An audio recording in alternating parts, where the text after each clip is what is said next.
तालियों के साथ बोले। मेरो राधा रमण गिरधारी, गिरधारी श्याम बनवारे। मेरो राधा रमण गिरधारी, गिरधारी श्याम बनवारे। भक्तों ने पुकारा आ जाओ, भक्तों ने पुकारा आ जाओ, आकर के लाज बचा जाओ, आकर के लाज बचा जाओ, आकर के दरस दिखा जाओ, आकर के रस दिखा जाओ। अब दया करो बनवारी, अब दया करो गिरधारी, गिरधारी श्याम बनवारे। मेरो राधा रमण गिरधारी, गिरधारी श्याम बनवारे। मेरो राधा रमण गिरधारी, गिरधारी श्याम बनवारे। मेरो राधा रमण गिरधारी, गिरधारी श्याम बनवारे। गिरधारी श्याम बनवारे।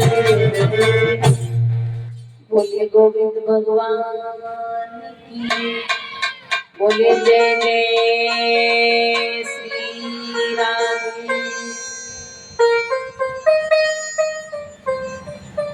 आवाज कम कर दो, ध्यान भटक जाता है।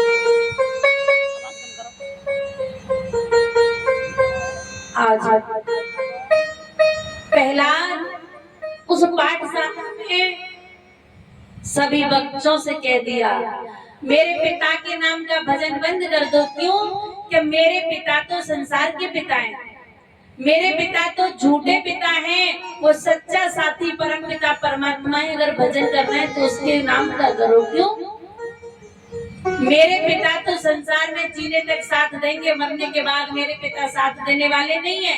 मरने के बाद हमें और हमारे अच्छे बुरे कर्मों की पहचान कराने वाला वो परम पिता परमात्मा है। जैसे इतनी बात बच्चों ने सुनी, तब तक गुरु संड और अमर कहा गए। प्रहलाद भगवान के नाम का कीर्तन कर रहे थे। गुरु संड और अमर ने देखा, सभी बच्चों में डांट फटकार लगाई और ध्रुव प्रहलाद की कलाई को पकड़ा। और प्रहलाद की कलाई को पकड़ने के बाद हिरण्यकश्यप के पास जाकर के खड़ा कर दिया। जब हिरण्यकश्यप ने देखा, प्रहलाद मैंने तो तुम्हें पाठशाला में पढ़ने के लिए भेजा था, ऐसी कौन सी गलती कर दी जो संड और अमर को मेरे सामने लेकर के आए हैं। उसी समय प्रहलाद डरे नहीं, हाथ भी नहीं जोड़े, बोले पिताजी आप भूल गए, आप पूरे संसार से, अपने राज्य काज में रहने वाली प्रजा से अपने नाम का भजन कराते हो, लेकिन आपको नहीं मालूम भगवान नद नंदन ब्रजराज संकटहारी भी हैं, संकटकारी भी हैं। भगवान सबकी लाज को बचाने वाले वो परमपिता परमात्मा हैं, और आप स्वयं भगवान बनते हो। जैसे हिरण्यकश्यप ने तेरी बात सुनी, प्रहलाद की कलाई को कस के पकड़ लिया, कयाधु को बुलाया। कयाधु, ये तुम्हारा पुत्र है, तुमने इसको जन्म दिया है, कैसी शिक्षा दिया आपने? ये नहीं बताया कि मैं ही संसार में भगवान हूँ। माता का हृदय बहुत कोमल होता है। कयाधु ने हिरण्यकश्यप से तो कुछ नहीं कहा, क्योंकि मालूम था कि हिरण्यकश्यप ने हमारे राज्य में अपने नाम का डंका बजवा दिया है। मैं ही भगवान हूँ, मेरे राज्य काज में रहने वाले सभी लोग मेरे नाम का भजन करेंगे। उसी समय कयाधु ने अपने पुत्र प्रहलाद को समझाया, प्रहलाद तुम भगवान के नाम का भजन करना छोड़ दो बेटा। प्रहलाद बोले, मैया एक बात बताओ, जिस समय मेरे पिता जंगल में भजन करने के लिए गए और मेरे पिता ने भगवान से भक्ति करके, भगवान की तपस्या करके भगवान से जब वरदान प्राप्त किए, तब आपकी लाज किसने बचाई? मैया आंखों में आंसू भर के कहने लगी, प्रहलाद, मुझे तो पता है कि जिसका संसार में कोई नहीं होता उसका परमात्मा होता है, लेकिन बेटा तुम्हारे पिता के आगे मेरी चलेगी नहीं।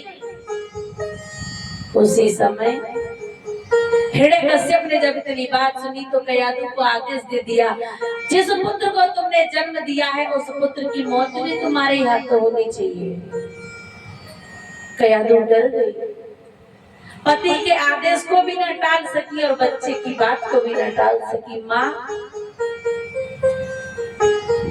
संसार में माँ बहुत महान होती है। माँ इतने कोमल हृदय की होती है, माताओं के अंदर इतनी शक्तियां होती है, माता इतनी क्षमतावान होती है। एक नारी से आप भला कह लो, बुरा कह लो, फिर भी वो आपके घर में रहेगी, आपके घर को चलाएगी। जैसे माता कयाधु ने इतनी बात सुनी, हिरण्यकश्यप ने कहा, देरी ना करो, जाओ जहर लेकर क्या हो, अपने पुत्र को पीने के लिए दे दो, इसको मौत के घाट उतार दो। कयाधु रोने लगी। पति का आदेश था ये माताओं की। आज भी माताएं कहीं कहीं ऐसी है कि अगर पति का आदेश हो और बाहर पति घर से न जाने दे तो माता कहती है, हमें तो बहुत दिन हो गए पति आदेश देते नहीं, तो हम कहीं। उसी समय कयाधु ने अपने पति की आज्ञा को माना और मान के गई, एक कटोरे में जहर लेकर के आई। मैया की आंखों से आंसू टपकने लगे और मैया ने उस जहर के कटोरे को प्रहलाद को दे दिया। माँ ने दे तो दिया, बोली, बेटा मेरा कर्म था, पति की आज्ञा थी, पति की आज्ञा को मानना मेरा धर्म था, मैंने मान तो लिया बेटा, लेकिन तुम इस जहर को मत पीना। प्रहलाद हंसने लगे। मैया, आपने भगवान के नाम का भजन किया, बाबा नारद के आश्रम पे रही, भगवान ने आकर के आपकी लज्जा को इंद्र से बचाया। आपको भरोसा नहीं संसार में जगत पिता परमपिता परमात्मा है। लेकिन माता हृदय कोमल। उसी समय प्रहलाद ने अपनी आंखों को बंद किया, भगवान का भजन किया, भगवान का ध्यान किया, उस कटोरे को मुंह से लगाया और प्रहलाद ने जहर पी लिया। जहर पीने के बाद उस कटोरे को जमीन पर रखा और भगवान की जय जयकार बोलने लगे। हिरण्यकश्यप ने देखा ये जहर पिलाने से भी नहीं मरा। उसी समय संडोर मर्द को बुलाया, कह दिया, ले जाओ इसको ऐसी पढ़ाई पढ़ाना कि लौट करके माँ की याद ना करे, उस भगवान के नाम का भजन भूल जाए, मेरे नाम का भजन करने लगे। संडमर को फिर ले गए प्रहलाद को। प्रहलाद ने उस दिन जाकर के पाठशाला में भगवान का भजन किया और लौट करके जब घर आ रहे थे तो प्रहलाद ने देखा रास्ते में एक कुमारी माता भगवान का भजन कर रही थी, अपने अबा के पास बैठी बैठी। प्रहलाद ने पूछा, भैया तुम ये क्या कर रही हो? ये तो मिट्टी चारों तरफ से दबी हुई है, इस मिट्टी में आग लगी हुई है। कुमारी जोर से रोने लगी। प्रहलाद, मुझसे एक बहुत बड़ी भूल हो गई बेटा, इस हवा में अग्नि प्रकट हो चुकी है, इस हवा में मिट्टी के बर्तन पक रहे हैं, लेकिन मुझसे अज्ञानता में एक घड़े में बिल्ली के बच्चे बैठे हुए थे, मैंने वो भी घड़ा बेटा हवा में लगा दिया। अब मैं भगवान से विनती कर रही हूँ, परम पिता परमात्मा मुझसे भूल हो गई, मेरी भूल माफ करके उन बच्चों के प्राण मुझे दान में दे देना। प्रहलाद बोले, भैया तुम भी भगवान का भजन करती हो?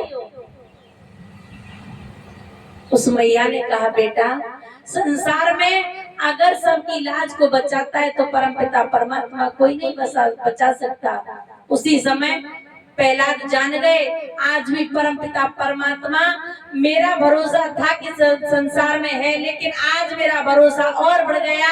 भैया मेरी तुमसे हाथ जोड़ करके विनती है, मुझे ये बताओ इस मिट्टी के हवा को आप कब खोलोगी? कुमारी बोली बेटा पूरी रात इस हवा में अग्नि जलती रहेगी, कल सुबह में इस हवा में से मिट्टी के बर्तन को निकालोगी। मैया अब तो मैं अपने घर के लिए जा रहा हूँ, कल सुबह सुबह पाठशाला में जब पढ़ने के लिए जाऊंगा तो मैं सबसे पहले तुम्हारे यहाँ पर आऊंगा, और जब मैं तुम्हारे यहाँ पर आऊं तो तुम मेरे सामने हवा को खोलना। मैया बोली बेटा ठीक है। पहला राज अपने घर आ गए, रात को नींद नहीं आई। सुबह उठे, मैया से कहा माँ मैं पाठशाला के लिए जा रहा हूँ। हिरण्यकश्यप ने जब सुना तो मन में विचार किया कुछ प्रहलाद सुधर गया, लगता है कि इसकी बुद्धि पलट गई।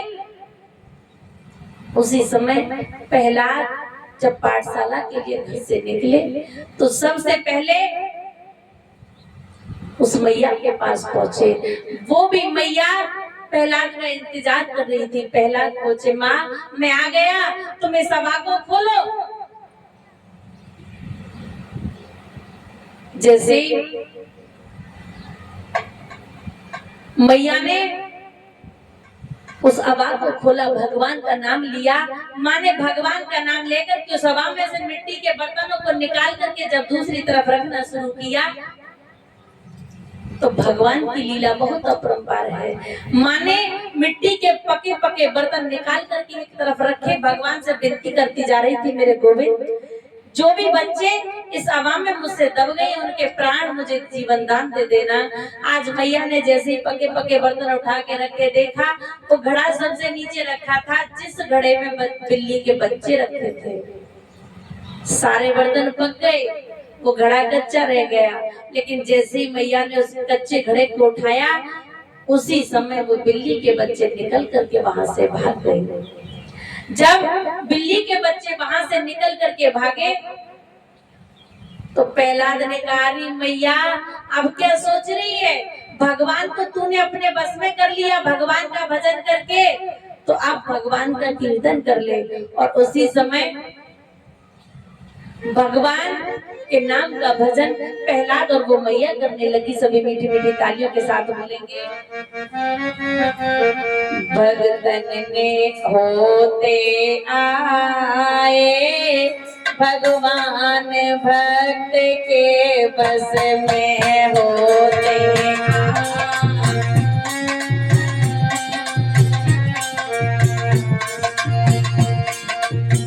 होते आए भगवान भगत के बस में होते आए भगवान भगत के बस में होते आए भगवान भक्त के बस में होते आए भगवान भगत के बस में होते आए भगवान भगत के बस में।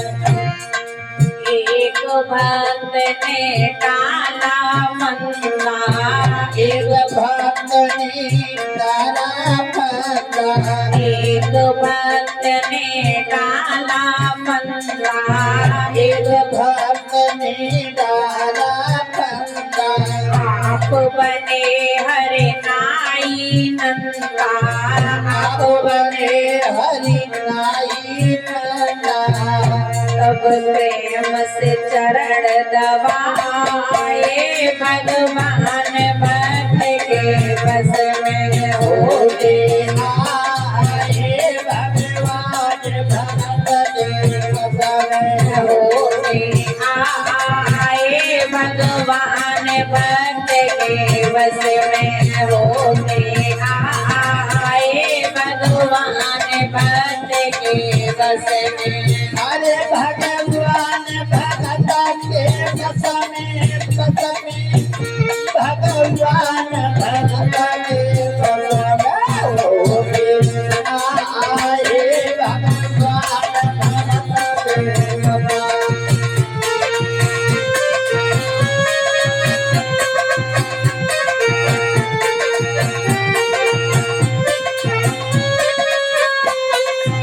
और इतना ही नहीं, भगवान प्रेम के पुजारी हैं। अच्छा नहीं लगता बार बार पूजने में। ये समय दोबारा आने वाला नहीं है। ताली बजा लो, हमारा कुछ नहीं बनेगा, ना कम कुछ बिगड़ेगा। तुम ताली बजाओगे, कीर्तन बोलोगी तो तुम्हारा ही बनेगा। हमारा तो जो बनना है सो बन रहा है, अपना भी कुछ बना लो, ठीक है ना। भगवान प्रेम के पुजारी हैं, प्रेम से पुकारोगे तो जरूर आएंगे। दुर्योधन की देवा त्यागी साग बिदुर घर, भगतन ने मोकु नाना भात नचायो। द्रौपदी दुष्टों ने घेरी, द्रौपदी दुष्ट ने घेरी, द्रौपदी दुष्ट ने घेरी। द्रौपदी दुष्ट ने घेरी। आए नाथ करी ना तेरी, आए नाथ करी नाय तेरी। तब आए के चीर बढ़ाए, भगवान भक्त के बस में होते आए भगवान भगत के बस में। भगवान भगत के बस मेरे बस में, भगवान भगत के बस में। होते आए भगवान भगत के बस में। होते आए भगवान भगत के बस में। जैसे प्रहलाद ने और मैया ने कीर्तन किया, तो प्रहलाद कीर्तन करते करते पाठशाला का समय भूल गए। पाठशाला में पहुंचने के लिए लेट हो गए। अब गुरु संड और अमर्क देख रहे थे कि अगर प्रहलाद आए तो हम आकर के प्रहलाद की आज सबसे पहले पिटाई करें, क्योंकि प्यार से पढ़ाते हैं तो मानता नहीं।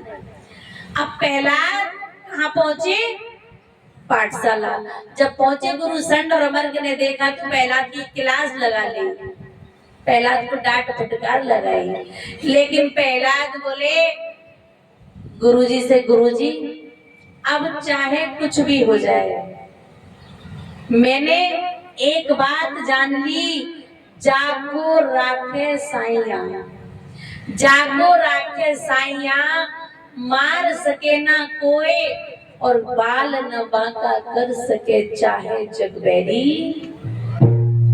जब उस बिल्ली के बच्चे मैया के यहाँ पूरी रात हवा में आग जलती रही, उस आग में से बच गए, तो भला मुझे मारने वाला कौन है? गुरुजी, आपने इस अब तक पाठशाला में क्या पढ़ाया मुझे नहीं मालूम था, लेकिन अगर मैं पाठशाला में पढ़ूंगा तो मैं भगवान के नाम का भजन कराऊंगा, भगवान के नाम का कीर्तन कराऊंगा। जैसे ही संड और अमर्क ने इतनी सुनी, उसी समय प्रहलाद के हाथ को पकड़ा और जाकर के हिरण्यकश्यप को दे दिया। हमारे बस की बात नहीं है, तुम्हारे पुत्र को संभालना। उसी समय गुरु संड और अमर्क की बात जब हिरण्यकश्यप ने सुनी तो नाना प्रकार के उपाय कराए थे। प्रहलाद को ऊंचे पर्वत पे चढ़वाया, वहां से गिरवा दिया, लेकिन भगवान आए। भगवान ने आकर के अपने फूलों की सैया को बिछा दिया, प्रहलाद को बचा लिया। ऐरावत हाथी को भुलवाया, प्रहलाद को उससे कुचलवा दिया, भगवान ने उससे भी बचा लिया।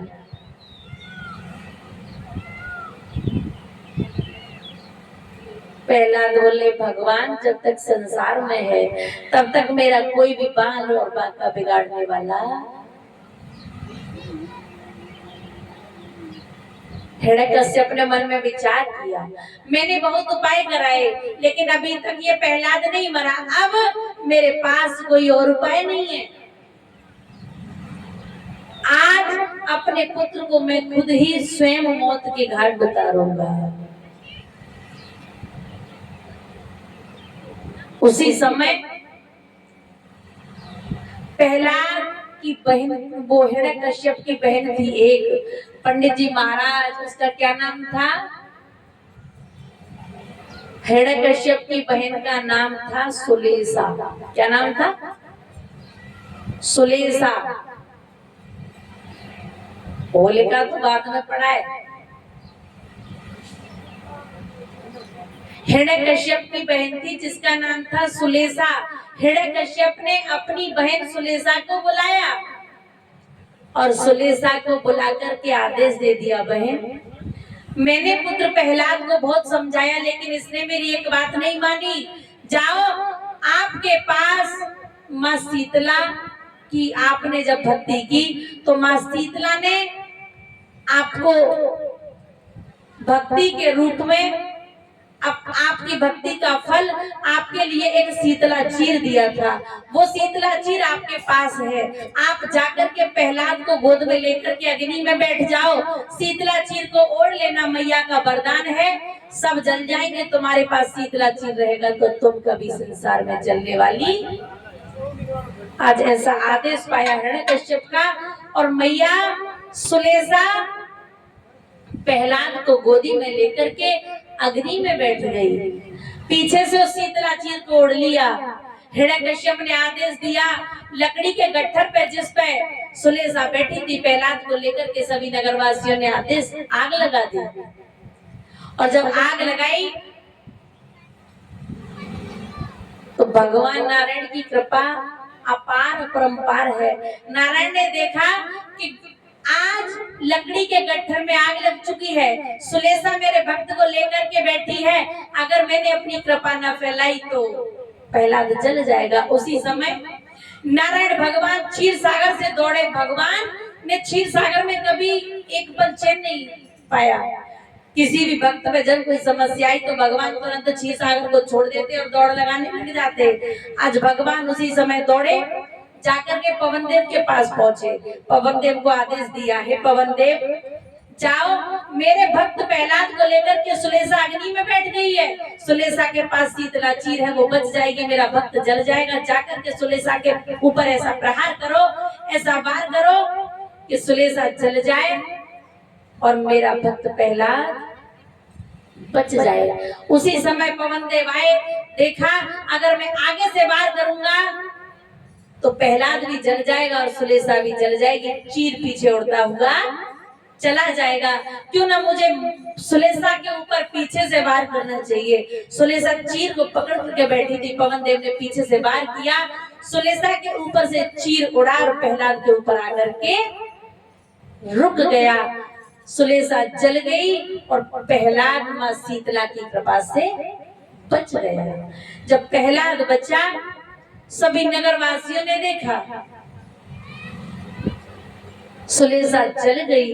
उसी समय सभी नगरवासियों के मुख से एक आवाज निकल गई, अरे हिरण्यकश्यप तुम्हारी बहन सुलेसा तो होली की तरह जल गई।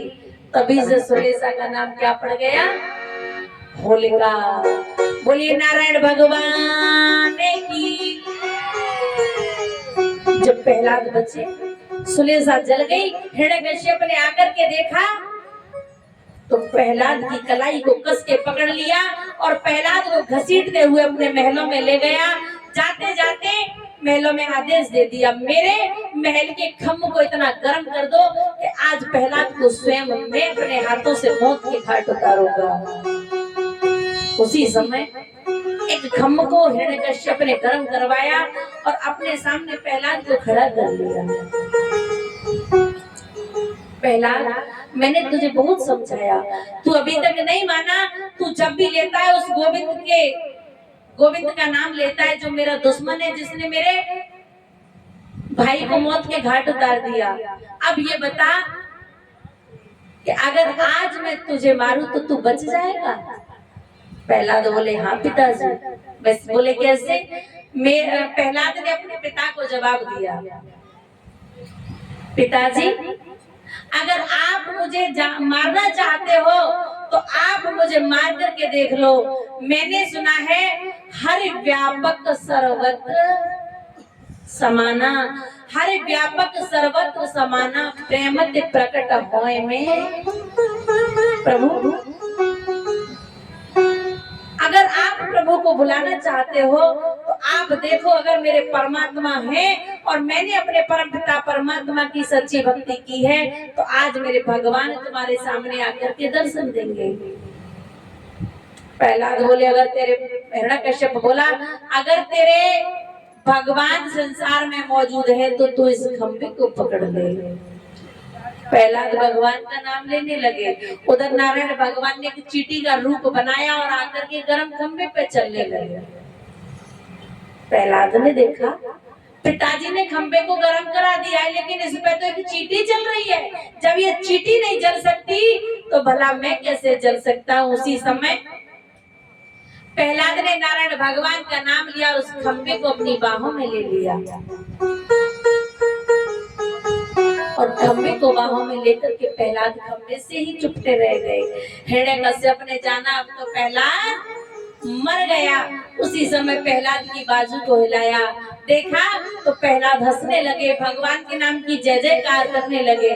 उसी समय हिरण्यकश्यप का क्रोध जब बढ़ा तो उसने अपनी तलवार को खींचा और उस खंबे पर वार कर दिया। जैसे ही खंबे पर वार किया तो उस खंबे से नरसिंह भगवान प्रकट हो गए। बोलिए नरसिंह भगवान की। नरसिंह भगवान कोई और नहीं, कोई नारायण भगवान थे। आते आते प्रभु का क्रोध बहुत तेज है, प्रभु ने देरी नहीं की।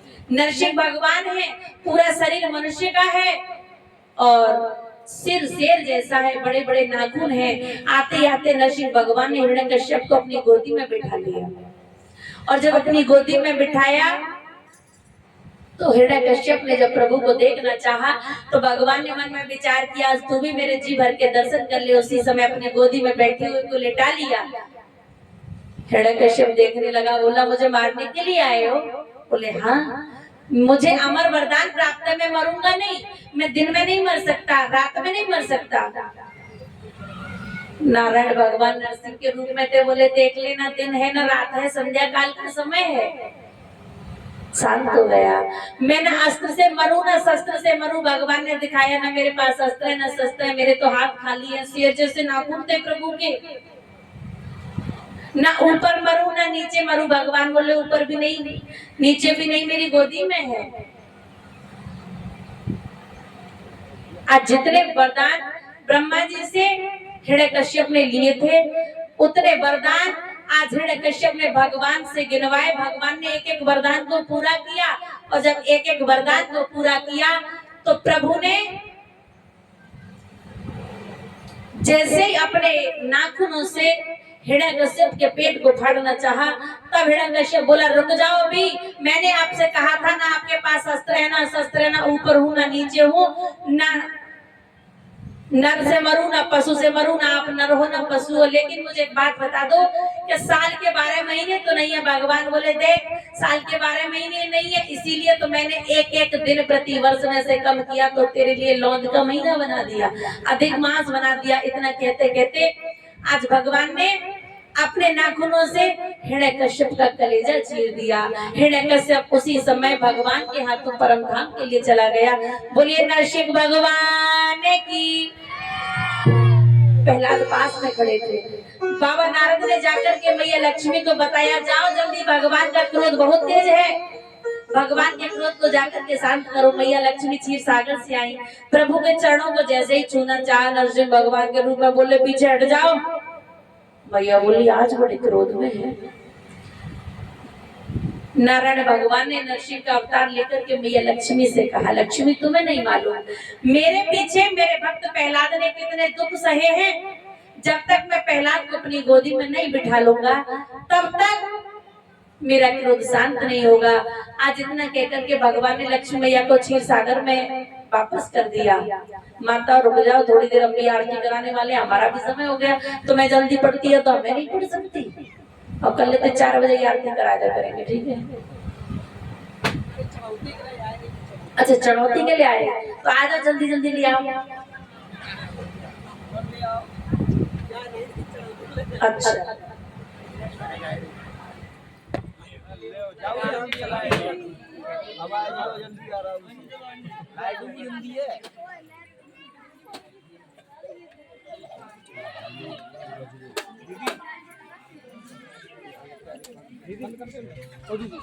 वो देना आरती के बाद में प्रसाद बैठ के क्योंकि सब पानी अच्छा है ना।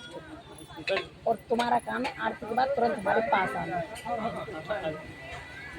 हाँ से काम नहीं चलेगा। ठीक है। हेलो बोलिए गोविंद भगवान की जय, बोलिए नरसिंह भगवान की जय। आज उसी समय मैया लक्ष्मी तो क्षीर सागर के लिए चली गई। नरसिंह भगवान ने प्रहलाद को अपनी गोद में लिया, प्रहलाद को दर्शन दिए और दर्शन देते देते भगवान ने प्रहलाद से कहा मांग लो, क्या मांगना चाहते हो। प्रहलाद बोले मुझे कुछ नहीं चाहिए। भगवान बोले जाओ तुम्हें कुछ नहीं चाहिए तो हम तुम्हें आज से सुतर लोक का राज्य देते हैं। बोलिए नरसिंह भगवान की जय। आज इस तरह भगवान ने अपने भक्त को दर्शन दिए। और देखो सुनो माता, रात में भगवान भोलेनाथ का विवाह होगा। ठीक है, कथा बहुत हो चुकी है तो हमें कहने की आवश्यकता नहीं। आप जो भी कन्यादान के रूप में लाना चाहे ला सकती हैं। रात्रि में भगवान भोले बाबा मैया पार्वती की शादी होगी। किस तरह से मैया सती ने भगवान भोलेनाथ के साथ रह करके अपने शरीर को अपने पिता दक्ष महाराज के यहाँ यज्ञ में छोड़ा, किस तरह से राजा हिमांचल के यहाँ जन्म लिया। भगवान भोलेनाथ की शादी मैया पार्वती के साथ हुई। और अब एक सभी भजन बोलेंगे, उसके बाद माता आरती तो लेना, लेकिन आरती लेने के बाद अपनी अपनी जगह पे बैठ जाना। आज प्रसाद पता नहीं कुछ लगता है रसगुल्ले वगैरह होंगे तो आपको बैठ के यही बैठ करनी है। ठीक है, सभी प्रसाद। अरे कीर्तन तो बोला करो, रसगुल्ला तो भगवान कन्हैया की शादी वाले दिन मिलेंगे। ठीक है, सभी अपनी जगह बैठ करके प्रसाद ग्रहण करेंगे और उससे पहले सभी कीर्तन बोलेंगे। परीक्षण महाराज तब तक आप अपनी आरती का थाल तैयार कर लो। सभी मीठी मीठी तालियों के साथ प्रभु के नाम का गुणानुवाद करें।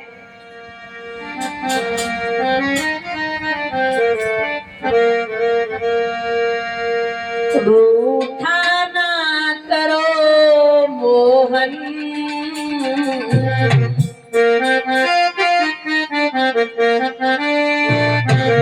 रूठा ना करो कान्हा, हम तुमको मना लेंगे, तेरे दर्शन पालेंगे। हम तुमको मना लेंगे, तेरे दर्शन